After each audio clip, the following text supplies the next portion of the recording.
Paris Olympics തകർക്കാനുള്ള Islamic state ഭീകരന്മാരുടെ പദ്ധതികൾ പരാജയപ്പെടുത്തിയത് എങ്ങനെയെന്ന് വെളിപ്പെടുത്തിയിരിക്കുകയാണ് ഫ്രാൻസ്. ഇപ്പോൾ തുടർച്ചയായി ഇസ്ലാമിക തീവ്രവാദികളുടെ ആക്രമണം തുടരുന്ന ഫ്രാൻസിലെ പാരീസിൽ നടന്ന ഒളിമ്പിക്സിനെ സ്ഫോടനത്തിലൂടെ അട്ടിമറിക്കാനുള്ള ISKP തീവ്രവാദികളുടെ നീക്കങ്ങളെ ഫ്രഞ്ച് സർക്കാർ ശിഥിലമാക്കിയതിൻ്റെ കൂടുതൽ വിവരങ്ങളാണ് ഇപ്പോൾ പുറത്തു വന്നുകൊണ്ടിരിക്കുന്നത്. ഒളിമ്പിക്സ് പാരാളിമ്പിക്സ് ഗെയിംസിലും വേനൽക്കാല പരിപാടികൾക്ക് ആതിഥേയത്വം വഹിച്ച മറ്റ് നഗരങ്ങളിലും ആക്രമണം നടത്താനുള്ള പ്രധാനമായും 3 പദ്ധതികളായിരുന്നു ഇസ്ലാമിക് സ്റ്റേറ്റ് തീവ്രവാദികൾ ആസൂത്രണം ചെയ്തുകൊണ്ടുവന്നത്. അവയാണ് സമയോചിതമായി പ്രതിരോധിച്ചുകൊണ്ട് ഫ്രഞ്ച് അധികൃതർ പരാജയപ്പെടുത്തി കളഞ്ഞത്. ഇസ്രായേൽ താരങ്ങളെ കൂടാതെ ഇസ്രായേൽ സ്ഥാപനങ്ങളും പാരീസിലെ ഇസ്രായേൽ പ്രതിനിധികളെയുമായിരുന്നു തീവ്രവാദികളുടെ ഹിറ്റ് ലിസ്റ്റിലുണ്ടായിരുന്നത്. ഫ്രഞ്ച് സർക്കാർ സമുചിതമായി പ്രതിരോധിച്ച് ശിഥിലമാക്കി കളഞ്ഞ ഈ ഗൂഢാലോചനകളിൽ പങ്കുണ്ടെന്ന് സംശയിക്കുന്ന പ്രായപൂർത്തിയാകാത്ത ഒരാൾ ഉൾപ്പെടെ 5 പേരെ പോലീസ് അറസ്റ്റ് ചെയ്തിരിക്കുകയാണ്.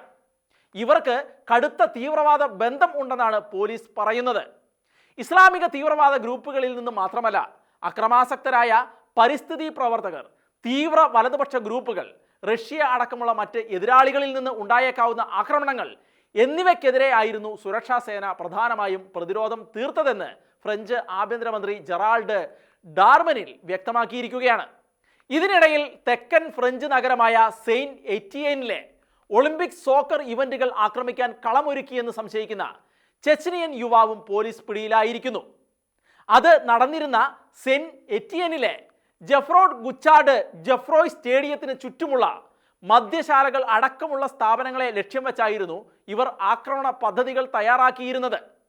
ഇസ്രായേൽ ഹമാസ് യുദ്ധത്തിന്റെ പശ്ചാത്തലത്തിൽ ഇസ്രായേൽ കായിക താരങ്ങളെ ലക്ഷ്യമിട്ടാണെന്ന് പ്രചരിപ്പിച്ചുകൊണ്ട് ആദ്യമേ ഇസ്ലാമിക് സ്റ്റേറ്റ് തീവ്രവാദികൾ ഭീകരാക്രമണ പദ്ധതികളുമായി കളത്തിലിറങ്ങിയിരുന്നു. എന്നാൽ അതിശക്തമായ സുരക്ഷാ നടപടികളുമായി മുന്നോട്ട് പോയ ഫ്രഞ്ച് ആഭ്യന്തര വകുപ്പ് 45,000 പോലീസുകാരെയും 10,000-ഓളം പട്ടാളക്കാരെയുമാണ് സുരക്ഷയ്ക്കായി രംഗത്തിറക്കിയത്. രാജ്യത്ത് മൊത്തത്തിൽ വ്യോമാതിർത്തിയിൽ പോലും ശക്തമായ സുരക്ഷ തീർത്ത ഫ്രഞ്ച് സുരക്ഷാ ഉദ്യോഗസ്ഥന്മാർ തീവ്രവാദികൾ ടാർഗറ്റ് ചെയ്ത ഇസ്രായേൽ കായിക താരങ്ങൾക്ക് നൽകിയത് കനത്ത സുരക്ഷയായിരുന്നു. യുദ്ധവിമാനങ്ങൾ, ആക്രമണ ഹെലികോപ്റ്ററുകൾ എന്നിവ ഉപയോഗിച്ച് വ്യോമ അതിർത്തിയിലെ പ്രതിരോധം ശക്തിപ്പെടുത്തുകയും പാരീസിലും മറ്റ് ആതിഥേയ നഗരങ്ങളിലും നിരീക്ഷണങ്ങൾ നടത്താനായി സൈനിക പോലീസ് ഡ്രോണുകൾ സ്ഥാപിച്ചും ഏകദേശം 350 ദൗത്യങ്ങളിൽ ഉടനീളം 750-ലധികം ഡ്രോൺ ഫ്ലൈറ്റ് മണിക്കൂറുകളോളം ലോഗ് ചെയ്തും ഫ്രഞ്ച് സേന നടത്തിയ ശക്തമായ നീക്കങ്ങളുടെ ഫലമായിട്ടാണ് ഇസ്ലാമിക തീവ്രവാദികളുടെ വിധ്വംസക പദ്ധതികൾ ശിഥിലമായി പോയത്. ഇസ്ലാമിക തീവ്രവാദികളുടെ കടുത്ത കലാപ നീക്കത്തിന്റെ ആദ്യപടി എന്നവണ്ണം ഒളിമ്പിക്സിന് തൊട്ടു മുൻപ് ഫ്രഞ്ച് ട്രെയിൻ ലൈനുകൾക്ക് നേരെ തീവപ്പ് അട്ടിമറി ശ്രമങ്ങൾ നടന്നിരുന്നു. ഒളിമ്പിക്സിന്റെ ഉദ്ഘാടന ചടങ്ങിൽ ക്രൈസ്തവർ ഏറെ പരിഭാവനമായി കാണുന്ന ക്രിസ്തുവിന്റെ അന്ത്യത്താഴത്തെ ഹീനമായി അവതരിപ്പിച്ച് ആഗോള ക്രൈസ്തവ സമൂഹത്തെ താറടിച്ചുകൊണ്ട് ഡ്രാഗ് ക്വീൻസ് എന്ന ആഭാസ നൃത്തകരെ കൊണ്ട് അതിന് കോറിയോഗ്രാഫിയും മ്യൂസിക്കൽ ബിൽഡപ്പും ഒരുക്കിയത് കടുത്ത ക്രൈസ്തവ നിന്ദാപരമാണെന്ന് കാട്ടി പ്രമുഖർ പലരും ഒളിമ്പിക്സ് അധികൃതർക്കെതിരെ രംഗത്ത് വന്നിരുന്നു.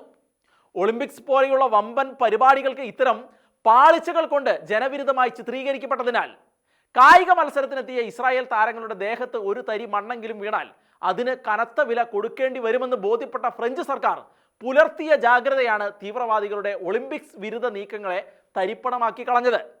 തീവ്രവാദി സാന്നിധ്യമുണ്ടെന്ന് സൂചനയുള്ള സ്ഥലങ്ങളും ഏകദേശം 1000-ഓളം വീടുകളും പരിശോധിച്ചാണ് അധികൃതർ തീവ്രവാദികളുടെ നീക്കങ്ങളെ പൊളിച്ചു കളഞ്ഞത്.